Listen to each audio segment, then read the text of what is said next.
अर्थ, उच्चारण या व्याकरण के अनुसार एक जैसे लगने वाले दो शब्दों में अंतर। अपनी हिंदी सुधारें।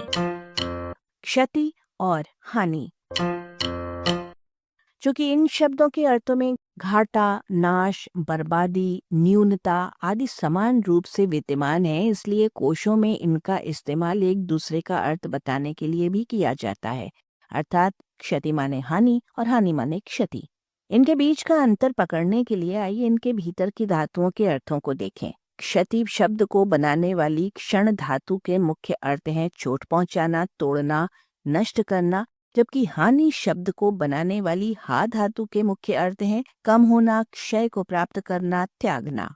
क्षति का एक मतलब चोट, घाव मात्र होने तथा हानि का मतलब अनस्तित्व, परित्याग तक पहुंचने से स्पष्ट होता है कि क्षति की तुलना में हानि बड़ी घटना या स्थिति है। उदाहरण के लिए अंग विशेष की क्षति होती है जबकि स्वास्थ्य की हानि होती है। क्षत विक्षत ऐसे शरीर को कहा जाता है जिस पर जगह जगह घाव लगे हों, जो कट पिट गया हो। दूसरी ओर प्राणांत को प्राण हानि कहा जाएगा, प्राण क्षति नहीं। क्षति सामान्यतया टूट फूट तक सीमित है। क्षतिग्रस्त का अर्थ खंडित या टूटा फूटा होता है। इसके विपरीत हानि भयंकर परिणामों तक जा सकती है, इसलिए हानिप्रद को सीधे त्याज्य तक कह दिया जाता है। सरल शब्दों में दोहरा कर कहें तो जब कुछ टूट फूट जाता है तब क्षति होती है और जब कुछ खो जाता है तब हानि होती है। क्षति से हानि अधिक महंगी पड़ती है।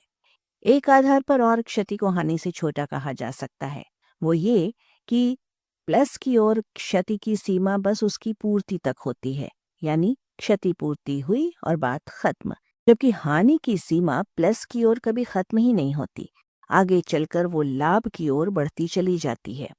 इस बात को अन्य शब्दों में यूं कहा जाएगा, क्षति का कोई युग्म विपर्याय नहीं है जबकि हानि का विपर्याय लाभ है। आलेख भाषाविद डॉक्टर रमेश चंद्र मेहरोत्रा, वाचक स्वर संज्ञा टंडन। arparedio.com की प्रस्तुति।